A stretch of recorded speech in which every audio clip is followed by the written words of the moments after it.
Hey everyone, and welcome back to Ambitious Nature. Today I'm going to be showing you guys how to use a couple of different shortcuts within Davinci Resolve. This hopefully will help speed up a lot of your work. So with that, if you hit that like button and subscribe, it just helps me out. I will appreciate that, and I will carry forward with the tutorial. So I just want to kind of show you where they are. If you ever need to find out what shortcuts are on your template, always go over to the top left of your screen. You can click Davinci. For Windows, it should be the same. But just look for your Davinci tab, and you want to go down to keyboard customization. When you click this, it will show you all of your preset commands. So everything under your, right now it's set to all commands, so I can see everything that's on there. Like if I want to change my clip speed and everything else, all of my commands right here. If I just want to sort out through file, if I just want to sort through edit, or just my trim commands, or just my timeline commands, you can change and adjust everything in there just by simply clicking in here. And if it has like a little space right there, like you see this, if I click inside of there, I can change what control does what. Obviously I'm not going to do so, but you can delete them, and you can also add more. So this is one way to at least find your shortcuts, but the ones that I use the most, I will show you that now. So primarily the biggest one that I use all day long is Control S. You may see my mouse. If you look at my my mouse on the screen right here, see it has like a little window. It pulls up this little half circle thing. That means that it's saving. Control S is save, or Command S if you have an Apple, that is save. If I go over to my clips and highlight over this, I'm just dragging with my right click and highlight over my clips. If I press the backspace, it deletes it, but nothing snaps down. If you're used to Final Cut Pro, this may throw you for a loop, but no worries. If I select this again, and let's say I want to make it snap, I can just press delete. Now everything slides over. So if I have clips that I want to delete and I just don't need them anymore, and I don't have to have anything to fill in that space, that's what you can do. Now, how am I bringing these clips back? Like you see, I deleted it and I brought it back. How did I do that? So that is Control Z or Command Z. Control and Command are going to be the same. I just, depending on the OS, that's what you're using. So let's say I delete this and I delete this. I can press Control Z or Command Z to bring this back.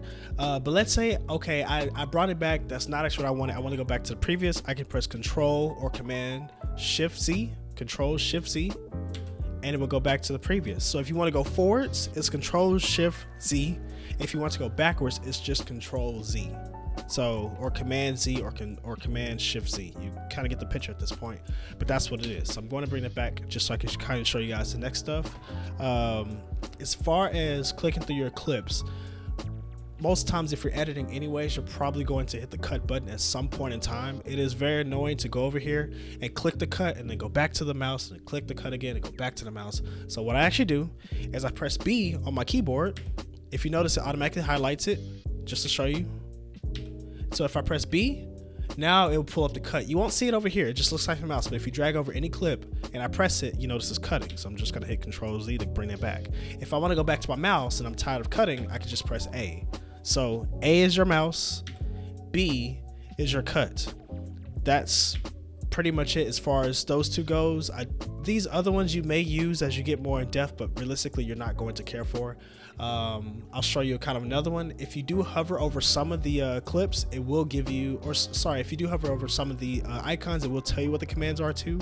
So as you can see, for snapping, it's in. So if I press in, on and off, it will do snapping. And what snapping is, let me actually delete this just to kind of show you guys. So snapping off, if I have this icon selected, I can slide over anything. Notice it's not connecting to anything. If I press the end button, it will snap onto there. So if you notice, it's snapping. That's what it's saying. And of course I have let me delete this really quick so it's not confusing it, but it will automatically snap. So when I'm trying to connect my clips together, not have any black spaces or not destroy a clip or the cut that I had, that's what that is. So just make sure you have in on.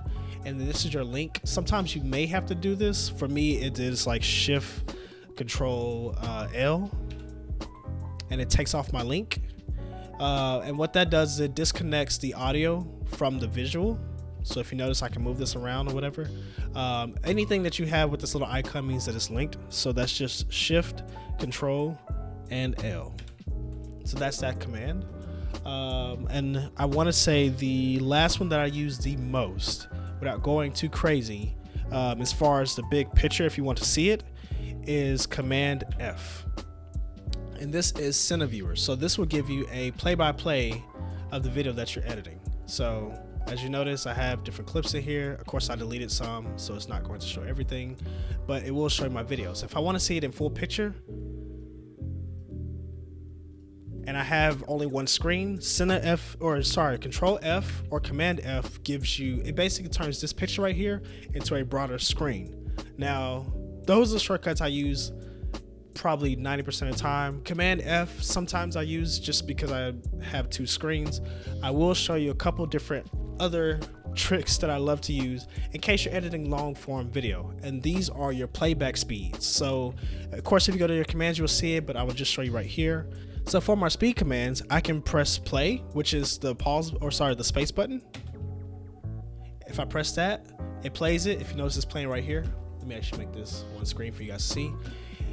There it is. And so this is play. This basically your stop and go. This is play. This is that. Now, if I'm playing and I want to speed it up fast, I can press Shift and L. Now it's 2 times speed. If I press it again, it's 4 times speed. Press again, it's 8. Press again, it's 16. Press again, it's 32. Like, you kind of get the picture. You can speed through it. If I want to go backwards and reverse and go into speed, I can press Shift and J. So let me press it. My MacBook is trying to load it up. Shift J goes backwards in 2 times. Now it's in 4, now it's 8, now it's 16, now it's 32. You get the picture. You can speed up that way. So if you're trying to get to just, let's say you have to edit a podcast, or you're editing someone's, I don't know, someone that has like an hour-long video and you want to kind of watch it through without having to watch it through, you can speed it up without having to sit there for an entire hour. This, by far, is one of the best things to do if you have a long project. So those are my shortcut commands that I use a lot of the times. Obviously for YouTube, I may not always use the playback, but it is something cool to have, and I'll just drop in this last one for you guys. But if you want to disengage a clip, let me actually zoom. Let me make this a little bit smaller for you guys to see. So let's say I don't want to show this clip anymore. I can press D. So D is like disengage or deselecting, however you want to view it, but that just basically takes those clips off. Of course, if you want to select everything, press Control A. So those are the key commands. It takes a little bit of practice. You may not like it when you first start to use it, but once you get the hang of it, it is very hard to kind of adapt to other softwares if they don't have the keyboard shortcuts, just because this makes a incredible difference on your editing. After a while, like now, I don't really have to think about it. I have to think about it to describe it to you guys, but off the top of my head, I'm not usually thinking. I'm just pressing the commands, and it makes a world of a difference. So that's pretty much it as far as the commands go. I'll throw in one more just for the sake of it, but press M and it gives you your marks. And again, if you ever have any questions, just go to your Davinci Resolve and just look for the tab. It should be very similar for Apple. Of course, it's at the very top. Windows, it may be inside this little bin.